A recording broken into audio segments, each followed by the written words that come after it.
Nobody can be consistently happy in this world.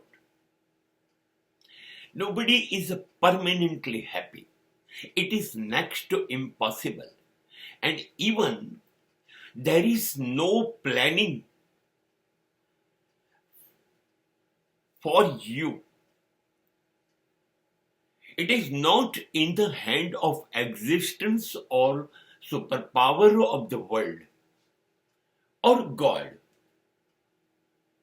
તમને કાયમ સુખી રાખવાની જવાબદારી કુદરત, અસ્તિત્વ કે ઈશ્વરની છે નહીં, અને ઈશ્વરને એમાં રસ પણ નથી. કેમ કે તમે એક માત્ર સર્જન નથી ઈશ્વરનું.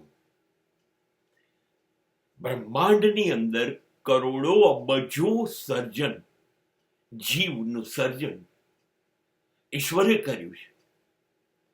અને બધાની વ્યવસ્થાની જવાબદારી એની છે. માત્ર તમને જ એ સુખી કરે એ કેવી રીતે શક્ય કરે? તો પછી બીજાનું શું થશે?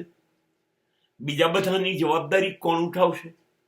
નહીં, તમને કાયમી સુખી કે દુઃખી કરવાની જવાબદારી માત્ર તમારી પોતાની છે. ઈશ્વરે તમને એક તક આપી જિંદગી જીવવાની. હવે એ કેવી જીવવી?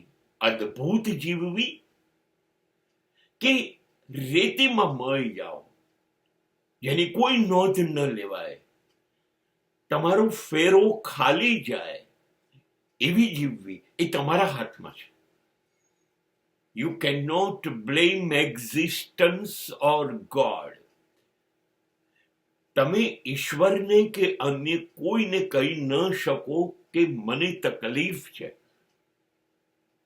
કે તમે મને સુખી નથી કરી શકતા. એવું ન કહી શકો. એ તમારી જવાબદારી છે, ઈશ્વરની નથી.